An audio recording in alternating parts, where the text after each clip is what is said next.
Greetings and salutations, Earthlings. So, do you guys know that's from a movie? Greetings and salutations it's from Heathers, which is only the most fucking amazing movie of all time. Really, it's just because I thought Christian Slater was hot when I was in high school, and I still do. I guess I can't imagine him not being hot. But anyway, I watched it every day my freshman year of college, like in between trying not to oversleep noon classes because I was a pro at getting late classes and getting high on the bridge. Anyway, greetings and salutations. So we have some stuff that's going to happen, and I'm kind of chuckling because I want to read something to you. So starting tomorrow, there's just like, all right. So Mars is coming into an opposition to Jupiter, and we probably feel that coming up, but tomorrow it's going to be especially. The moon is in Pisces right now. It's meeting up with Neptune, so we might honestly, I personally feel tired and like kind of lazy, you know what I mean? But it's more dreamy, more ethereal, not a super big day for accomplishments or raw action. But coming up over the next few days, the moon is going to move into Aries. I personally am a total bitch when the moon is in Aries. It squares, but I'm a Cancer and it's in my 12th house. Like, I just want to be left alone. But yeah, the moon is going to be in Aries tomorrow morning. And then we're going to have Mars in opposition to Jupiter. So Mars is at the final degree of Leo. Leo is proud, can be egotistical, but you know, it represents the ego. So it's like magnanimous and all that. Jupiter is going to be in Aquarius, which is a big move, and I'll get to that in a second. So Jupiter is going to be in Aquarius when Mars opposes Jupiter, and the actual opposition is on Thursday. But we're going to feel it up until then. So I was looking at my book, and I was reading kind of about this book is just amazing. And it goes like this. So in opposition, you can find, that's when they're opposing one another. So it's like a seesaw. You can find balance between them, right? But it can be a little bit bumpy, especially Mars is a malefic. So I'm seeing like pounding your chest, you know what I'm saying? And like, I know everything because Jupiter is about knowledge and the guru, the teacher. So weird. Literally nobody ever calls me unless I'm making a video. It's really fucking weird. But I should turn my phone down. But anyways, so Jupiter and Aquarius. I'll get to that in a second. Okay. Mars and Jupiter. Principles. Positive, exuberant energies, wholesome physical confidence, a talent for good timing and synergy, fortunate action. And then the negative are impulses towards self-glorification and self-aggrandizement, an overly boisterous or rambunctious style, a philosophy of might makes right, big shot swagger.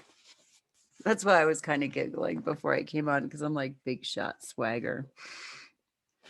Yeah, shadow qualities. Impulses toward self glorification. We read that. Inordinate needs for honor, glory, and prestige, especially in Leo. Leo is like proud. It's the lion. Habitual bombast and stridency, obnoxious theatrics, a competitive spirit, big shot inflation. Yeah. Okay. So that's what we have going on tomorrow. And it's going to lead up to the actual opposition. Now, Jupiter has been in Pisces since May 14th or 15th. So Jupiter is, Pisces is Jupiter's home, okay? It's been in retrograde, and it's going to retrograde back into Aquarius with Saturn. Well, Aquarius is Saturn's home. And Jupiter, it doesn't particularly like Aquarius, okay? But I would kind of reflect on what has been flowing, because Jupiter in Pisces flows, what has been flowing in your life since May 15th, in a kind of like dreamy or spiritual sense. That's why I love keeping a journal, because I kind of like to look back at the transits and be like, oh, I see what was, flowing going on here. So anyway, because Jupiter was in Pisces,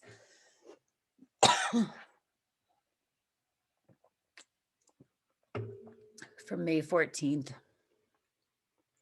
it'll move into Aquarius tomorrow. Yeah. Tomorrow.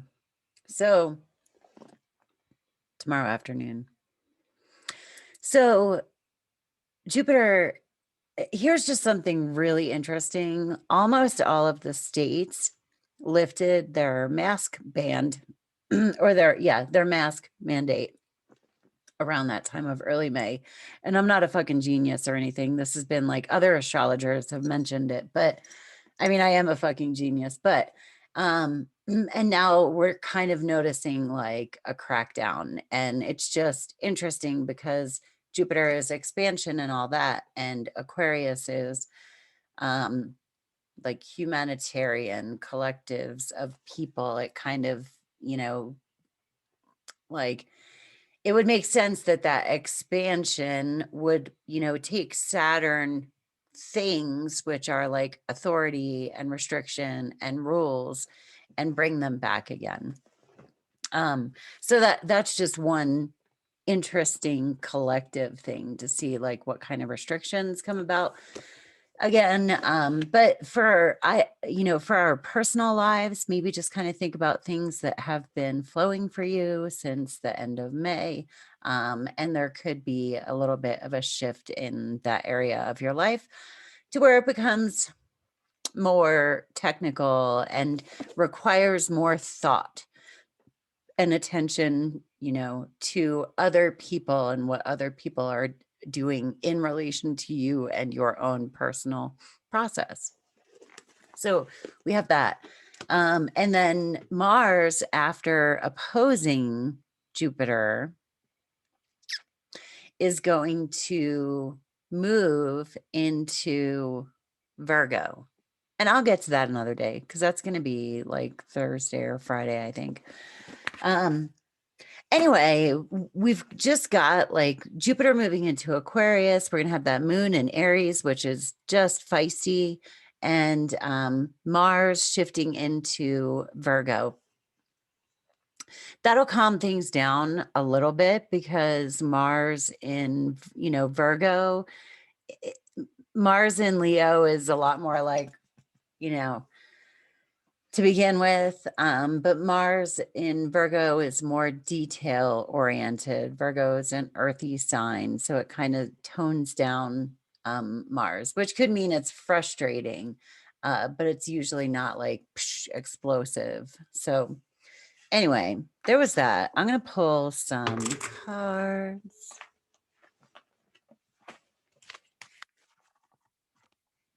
Oops.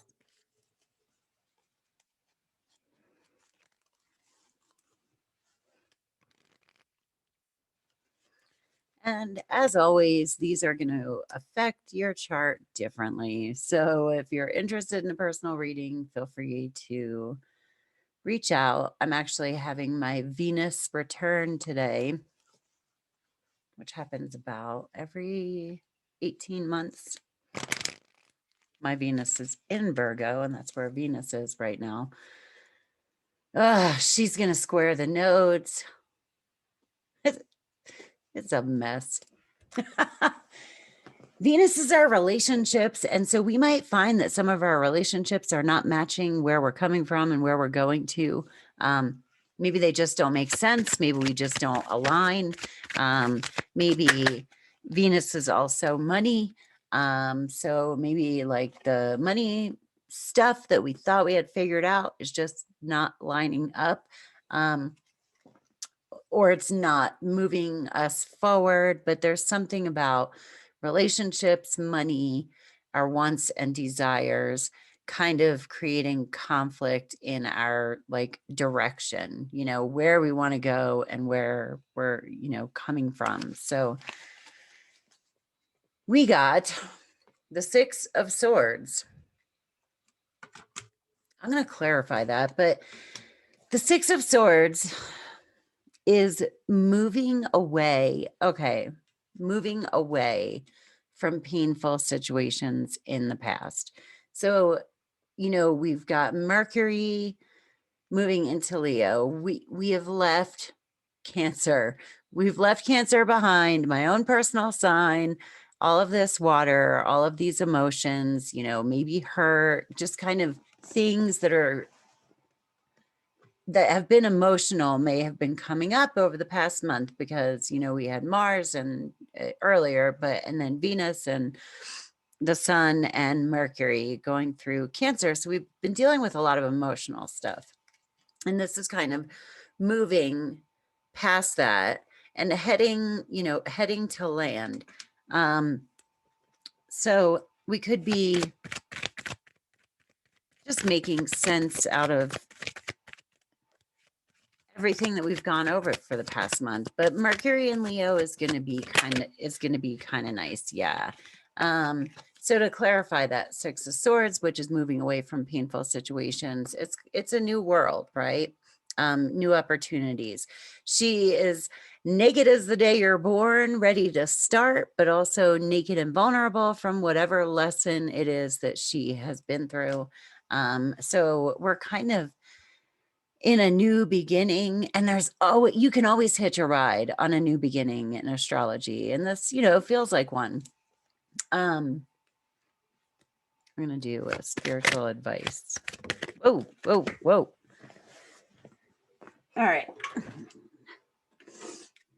I love this. Don't tell all. Okay, so this can be spiritual advice. This can be a warning to you know, not do anything nefarious like this. He's a thief, okay? But it's also indicative of like hiding something secretive. But I take this as spiritual advice to be like, especially with Mars coming up against Jupiter, you know, that pounding your chest energy, write it in a fucking journal, you know, because Mars is going to like, basically, there's a big possibility that Mars could show his ass in your life. And then boom, he's in Virgo, where it's a much more like submissive kind of position for Mars to be in.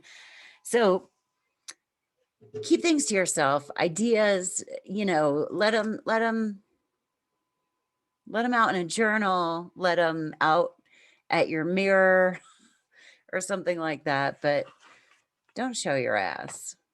Nobody wants to see that shit. Anyway, I would see how things play out over the next few days before I really like got a big mouth about anything. And then Mercury is going to go into Leo, and Mercury will know what the fuck it's talking about. So I'm going to go. Anyway, have a great day on Earth, night, whatever. I did this kind of late. I do what I want. Peace. Namaste.